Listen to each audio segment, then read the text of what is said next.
Hello, everyone. Welcome to another episode of Easy Law. Ang episode na to ay hindi tungkol sa batas, pero tungkol ito sa dalawang videos, sa topics na napag-usapan ko na sa dalawang videos. And this is about my kidney journey. And the reason why I want to talk about this is because I feel that there are people who need to know about this. Baka meron silang personal experience sa kanilang kidney failure, kidney transplant, dialysis, o kaya baka meron silang mga kamag-anak na may experience na ganito. So gusto kong ding i-share yung aking experience. So this is now video number 3 and this is going to be the last of the series. Sa video 2, pinag-usapan ko yung dalawang klaseng dialysis that I went through. Ito yung hemodialysis or HD, and the other one is peritoneal dialysis or tinatawag natin na PD. Dalawa ang options para sa patients na may kidney failure. Una ay dialysis, ang pangalawa ay kidney transplant. Sa mga ibang website ng US, may third option silang binibigay, and that is not to undergo any of these. Kasi naman, choice naman talaga ng patient kung ayaw na niyang magpa-dialysis o ayaw na niya ng kidney transplant. By the way, dun sa unang video ko, pinag-usapan ko yung symptoms of kidney failure. Nakalimutan kong isama yung isa pang symptom, yung bubbles in the urine, which is known as proteinuria. Kapag may bubbles ang urine, yung sobrang daming bubbles, may indication yun na may damage ang filtration system ng kidney. Pero nalalaman lang ito sa pamamagitan ng laboratory test. At dapat ang laboratory test na to ay i-order ng nephrologist or yung kidney specialist. Remember na dapat may laboratory exam. Kung may nakita kayong bubbles sa urine ninyo, hindi nyo pwedeng sabihin agad na meron na kayong kidney failure or meron na kayong proteinuria dahil maaari naman itong maging cause. Maaari naman maging iba ang cause nito. So dapat pupuntahan ninyo yung inyong doktor. Now, sa video na to, pag-uusapan natin ang 5 things about kidney transplant. And the reason why I want to talk about this is because I went through kidney transplant and that was in July 2022. Ang donor ko ay yung aking anak, si Jeremiah. So shout out sa aking anak na si Jeremiah. Siya yung donor dahil kami yung nag-match. And at that time, he was 26 years old. So mamaya magpapakita ko ng mga pictures namin during the time na nagkaroon kami ng transplant. I mean, yung period na yon na we were considering transplant and afterwards. Okay, so 5 things about kidney transplant. Okay, yan yung topic natin ngayon. Una, maraming test. Okay, marami kaming dinaan ng tests. Yung aking anak na donor ng kidney at saka ako, marami kaming mga dinaan ng test to make sure that the transplant would have no problem. Nandyan yung blood test to find out kung match kami. So yun yung pinakaunang-una. Tapos nagkaroon kami ng AIDS test. Ito yung mga standard, no? AIDS test. Nagkaroon kami ng clearance. Ako particularly, I had to get a dental clearance.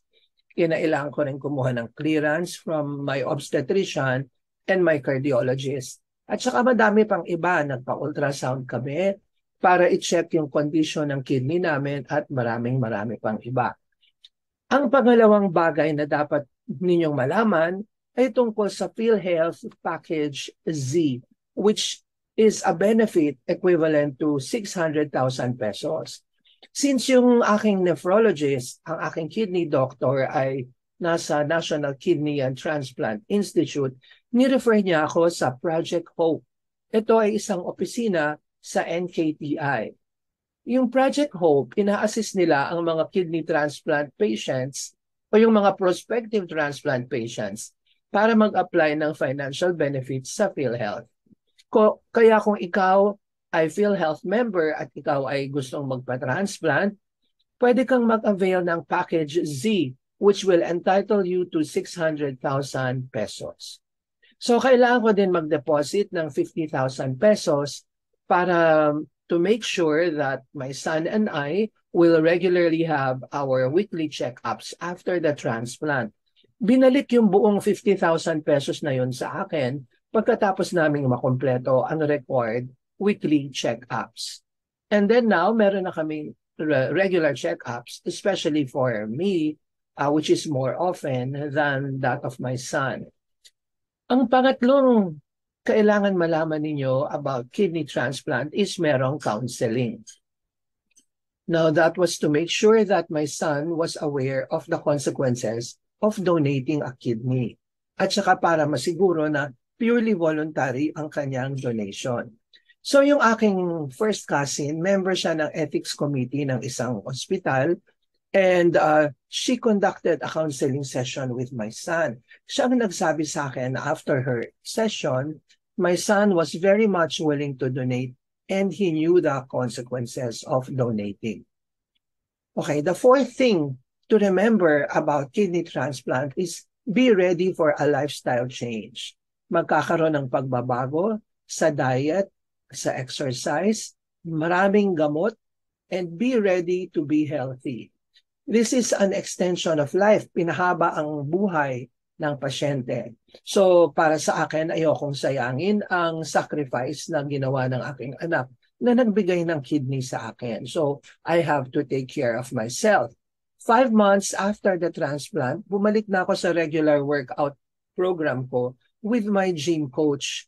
Now, yung gym coach ko, shout out kay Coach Cecil, she has been my coach for more than 10 years.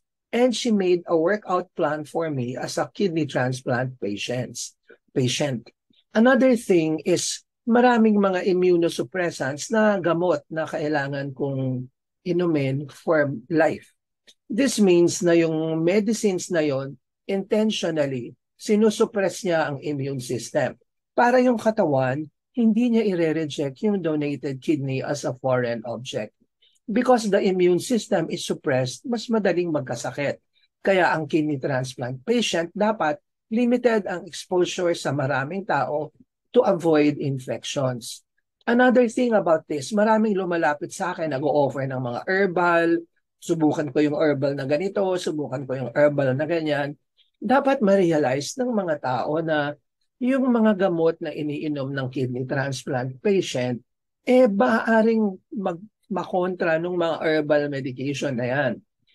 Kaya we only rely on our nephrologist. Marami, of course, they all have good intentions. Marami silang mga ino-offer, itry mo yung ganito, itry mo yung ganyan. And then I have to patiently explain to them, sorry, hindi ko po yan pwedeng itry.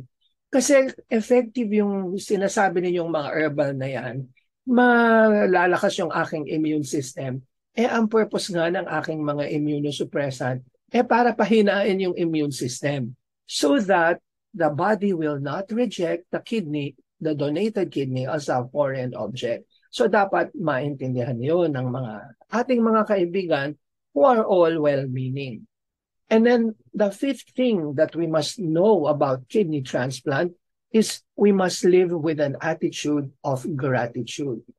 Live with gratitude for an extended life. Kung kahit anuman ang dalhin ng buhay sa atin, palaging meron tayong mapagpapasalamatan.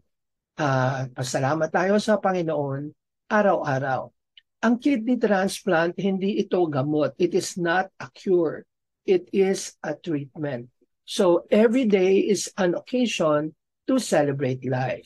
So ngayon, gusto ko naman i-share ang mga pictures tungkol na pictures namin dito sa period na na dumaan ako sa kidney transplant.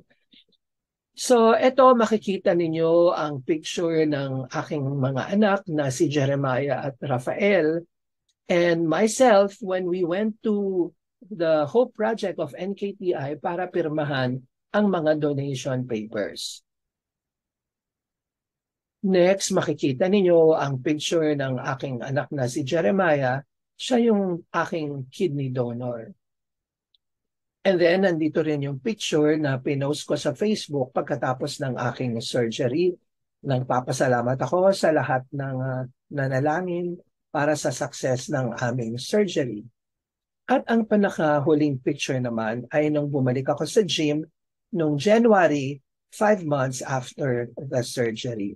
So, I am very happy to share this video series with you on my kidney journey. Kung meron kayong mga tanong tungkol sa aking naging experience, just feel free to send me a message. This is Attorney Chato Olivas, living with the awareness of my mission under Micah chapter 6, verse 8.